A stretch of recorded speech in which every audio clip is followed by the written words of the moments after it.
cat in the wall, eh? Okay, now you're talking my language. Do you ever drunk Baileys from a shoe? Oh, great. Thanks, Mother, for replacing the baby aspirin with LSD. How much you want to make a bet I can throw a football over the mountain? All right, welcome into the View from C-Deck. Looking frazzled, straight off of a fantasy NBA draft. I'm just Matt here with the Hoss, sporting the Cleveland Browns, even though they got their ass kicked by my Bengals today. How'd that taste? Don't care. Watson's out. We suck too. But we're here to talk about the Buckeyes, getting ready to host Nebraska, back at the shoe, back at home, sweet home over there. Saturday at noon, your boy here will be catching it as I land in Indonesia. So we'll be doing like some very far satellite calls here soon, Haas. That'd be scatticky, black and white. Matt, can you hear me? It's a tsunami. I don't know. But I'll be watching all of our games. I'm going to be over there for both the Nebraska game and the Penn State game. Watching it on my phone on YouTube TV with a VPN, just so I can skip up with the Buckeyes in the middle of the night. But coming off the bye, what are we looking for, Jason? Nebraska just got their ass kicked by an IU team that may actually be a threat, and we have to be worried about that game a little bit since it's the week before Scum as well, and they're hot as hell. Their quarterback just got hurt. But what do you want to see from the Buckeyes coming off the tough loss to Oregon? We'll start with the offensive side of the ball. Get the ground game running again. Getting consistent chunk plays consistently like I thought they were doing up until that point, and kind of just seeing them manhandle the line of scrimmage, establish the line of scrimmage and go from there. The passing game, I think, will always kind of be there to rely on. So I think the running game needs to kind of be the thing that we can also rely on too when times get tough. Yeah, I want to see the line, obviously, with the new addition at Mikowski starting at left tackle. I thought he did a reasonable job against Oregon. It's like getting it, especially given the situation, but he had like a ridiculously bad PFF grade, like 38 or something like that, which means you're like basically a corpse out there just happening to be in people's way from time to time. But I didn't think he was that bad. And you're right. I want to see them. That's the easiest way to break in a lineman. Just let him go hit the guy across from him. So let's go pound the ball. They got run all over by Indiana. Well, Indiana pretty much did whatever they wanted to them the whole game. But yeah, that'll be big. See how Judkins looks with his hand injury. He had some sort of hand procedure. Apparently he heard it before the Oregon game too, so that may have caused some of the issues with the fumbling. Of course, why would Ryan Day tell us anything? Yeah. Yep. Why not be honest with injuries? Yep. I really don't see how it benefits the team at all. I really don't. I just don't see it. Yep. It just gets our idiots like us talking about players that actually are hurt and shitting on them. That Sewell Howard just put together a full game with like no what the hell's going on moments, hopefully. But I mean, Nebraska before the IU game, their defense did have a very good pass rush going. They had like 15 sacks in conference, so it'll be a good test for the O line and Mikowski especially, and see what we do with tight end also with Kazmarek out. But that's mainly what I want to see. Defensively, though, that's where we need to see a lot. And Nebraska has struggled mightily on offense, not just last week, obviously, against IU, but they have been for weeks now, pretty much since they played Colorado. So what do you want to see on that side of the ball? Yeah, I mean, you just have to be, if IU can handle them the way they handled them and does smoke them, you should do the same thing at home to this Nebraska team. Reeling after that win, they should just come in here and just steamroll them. But you're going to have to see, does the script change on defense? Does he start bringing more pressures? Does he start changing the schemes a little bit? Does he start walking down to safety and helping out, a little bit, bring some more pressure to help the defensive line and help the guys in the back and not have to cover so much? I don't think we're going to find much about, how our defense goes in this game because Nebraska doesn't have elite playmakers on the outside to really test us like we've seen year after year in the Big Ten until we get to those big games. So it'll be interesting to see when Penn State, IU, playoff comes, how we do. But yeah, I don't really see much, test. I don't see much test in this game. Just how does our scheme change dynamically? Yeah, or something you touched on there, bringing a safety in the box, bring him up for run support so you can turn the guys loose on the line. because that's what I think it is more than anything, is they're just not letting JT and Jack pin their ears back and go after the quarterback. They have like very high responsibility in the run game. And like I'll see oftentimes where they just set the edge and stop, and it ends up being a pass play. And you're like, well, that's not super helpful there. Or that's why we're like, not having quite as many sacks as we should be. And we need to have more. Like, we just have to. And it starts like right here against a freshman quarterback that doesn't have like elite playmakers. Turn it loose. Let them get confidence in yourself and your play calls, schemes. Put stuff on film that the other team has to react to. Like, there's a lot of good reasons that you can just turn it loose this game. Go all out. I don't care. I mean, Penn State's the week after. Maybe hold a little bit back, and that's what I'd worry about if I was betting this game. But I think you just go out there and put some more confidence, like reinstill the confidence in these guys that they had to have lost a little bit, right? Yeah. Well, the bye week definitely helps them maybe kind of heal the wounds a little bit. But, another thing is the defense. I think the turnovers come in bunches. I think the last couple of years, it just seems like they're not consistently getting takeaways. And I just think that part of that is not bringing pressure and not making the quarterback make quick decisions and stupid decisions like you're going to do when you're under pressure. So I think bringing pressure strip sacks. I mean, you get interceptions occasionally, but I just feel like it'll let those guys get even more opportunities at the ball and really help our offense out getting short fields. And I just don't think that happens enough. Our offense having to drive, 70 yards, drive after drive. So, I'd really like to see the pressure get ramped up. I don't care if it's Nebraska. I think we should start working on these schemes now so that by the time we get tested, they're ready to roll and we can rock and roll with them. Yeah, I mean, we got to see if we can get pressure, period. Like, figure out how we do it and then get good at doing that. Because you're right, we will have to.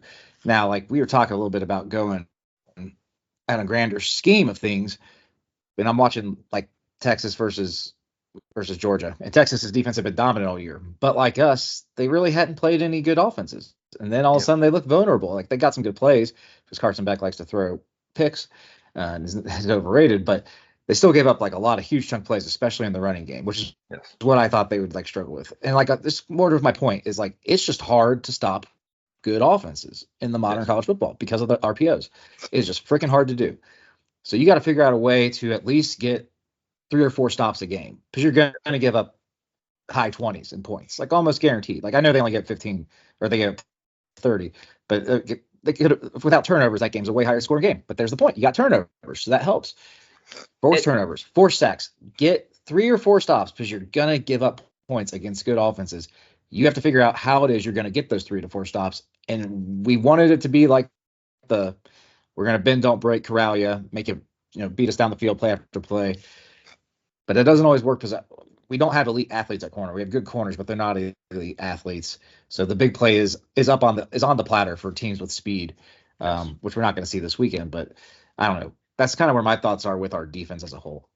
Yeah, and it just seems like in these big games that we play, that one big moment that happens on defense is never our defense. Like in the Oregon game, that Judkins fumble, it just seems like our defense was never making that crucial play that flips the momentum. And when we're on the road, you got to have those, especially when the defense is supposed to be the strength of our team. They have to have that big moment, even if it's stopping them on a 4th down, which, I mean, I guess they did against Oregon.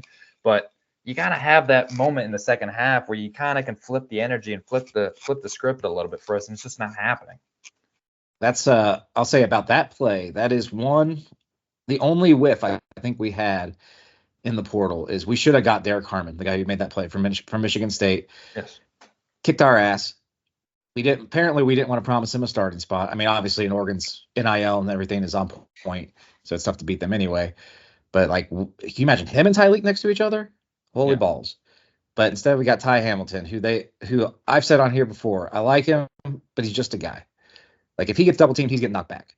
That dude is not. He's driving people back. And you have 2 of and so is Tyleek. So if you got 2 of those guys out there, like we did against Oregon, they don't even try to run up the middle. Or I mean, Oregon did against kind of us and we did against Oregon. We didn't even try to run up the middle against them. Yeah. We went outside. Yeah. And they make plays. And plays like that, like we just don't make right now. You're right. Yeah. Anything else you want to say about like we were going to talk about the bigger landscape, especially looking at the Big Ten, like IU looks legit. They're blowing everybody's doors off right now. Although I think is that one we both picked in our podcast? Did you pick that game? No, I did not pick that game. Okay. No, it's tough to because the Big Ten just has bad offenses.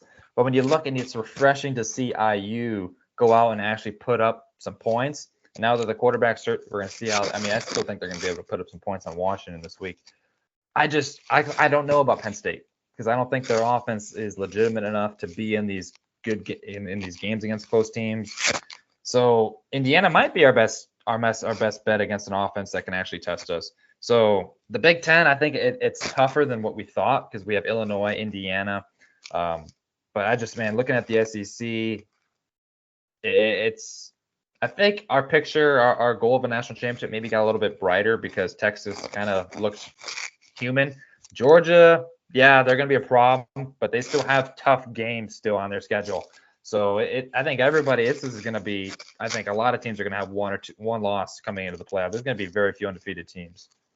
Yeah. Georgia reminds me of the Trevor Lawrence Clemson teams the year after he won the title, the 2 years after, where like Beck is good, but he just throws too many picks because he's just not as accurate really as people pan him out to be. Mm-hmm. So, and they never won in the playoffs after that happened. Well, they got us in 19, but that was ref aided.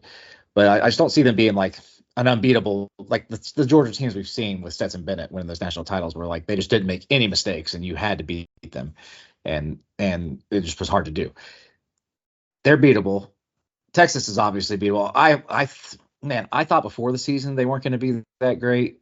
And then they just played a schedule that looked harder than it was. But it turns out Oklahoma stinks. Michigan stinks. Those are their two best wins by far. And they both are just bad football teams. Already 3 losses and no offense to be seen on either team. Yes. And bad losses too. So I don't think they're that great still. But I think they'll make the playoff. But I don't think they're that great. So you're right. I think Oregon's the best team in the country right now. Do you? I mean, I know they're number one, but like I really legitimately do. Because I did that to us without Birch. Man, after seeing Georgia do that on the road, they really only had one bad half of football at Alabama. So in Alabama, they're not that. Kentucky was 2 bad halves of football. Kentucky is bad, and they almost lost. They won 13-12. Kentucky also beat Ole Miss, though. I mean, Kentucky. Yeah, but they also lost 38-9 to South Carolina this week. They've lost 4 in a row. The last 4 years, Kentucky's always been Georgia's bug up. It was just a well-coached team. At Kentucky. Yes, it's just a well-coached team that is always going to give Georgia and the powerhouses a fit. They didn't lose that game. But anyways, yeah, Georgia, I think I would put number 1 until I see Oregon. I mean, Oregon, I don't know. I'd probably put Oregon 1 because, yeah, they looked dominant against Purdue on the road. It's tough. I don't care who you pick there. Beat Boise State, who's actually good now. Like they haven't, I mean, their problem is landing. And even though I hate this, how like last year with us beating Notre Dame in the way we did, that people were trying to say, oh, see, they got over the hump. They know how to win these games now. And they tried doing the same thing with Oregon, even though they should have lost that game for the same reasons they always lose these type of games, is that Lanning gets too aggressive, doesn't take points when they're there, goes for 2 when he doesn't need to.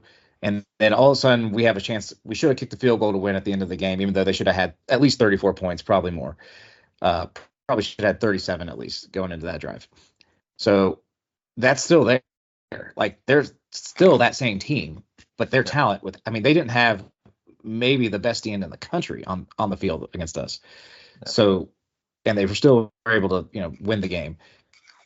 I like what I see out of their offense in general. Like their offensive line has gotten a lot better that was their problem early in the year when they struggled with like Idaho, and they've changed things up and it's worked. So I think they're the most complete team. But I thought this last year too, and then they lost to Washington again the second time. But I think I do think they're the best team. But I think we have the talent to be. Although losing Josh Simmons is what makes that like much more. I need to see the left side of the line get figured out. Left tackle, not left side of the line. Yeah. Good. I was gonna say all the same things he did. I think it's a lot better when you take a breathe a sigh of relief after seeing Texas lose there, because like I said, everybody comes back to our level a little bit, and we can just figure out some things on our side of the ball, and I think we can get things done. All right. So ultimately, though, Nebraska Saturday, minus 24.5 right now. Actually, 25.5 now on ESPN. Over under 48.5. Are we covering? Are we staying over under? What do you think? Should cover. I don't. You can. If IU can cover, we should cover. I mean, Jesus, 48.5 seems like a low over under. I mean, I don't see us. We shouldn't score less than 45 points on Nebraska. I could see it just because of the new tackle getting broken in, that we have some busted possessions. I don't know, man. The over under is that low. You think it's that weird? Probably should go to Vegas, go under. I don't think we cover the 25.5. So I think it'll be a little bit sloppy. Trying to figure out left tackle, and I don't know. Coming out of the buys, I never feel like we're that sharp usually with Day. We struggled against Marshall this year, especially early in the game, and we have a bigger goals ahead, bigger game the week after in Happy Valley. So I'll say we win by 24, where the original spread was, but don't quite cover, like 31-7. I'll get my hopes up again. I say we win 45-10. All right, I'm ready to be heard again. And I'm not really overly concerned about like the total score in this game. I just want to see us look better, like figure out the left side of the line, look better on defense, maybe get some pressure sacks. That's what I want to see. Win the game, get ready. But I want the A game next week in Happy Valley, ready to show that once again James Franklin's team is a pretender and can't actually win big games. But that'll do it for this week's Buckeye preview. Like, subscribe, comment, tell the Haas and I how good looking we are and how much the Browns suck. And we will see you guys next time. Hey, guys. Oh, big gulps, huh? All right. Well, see you later.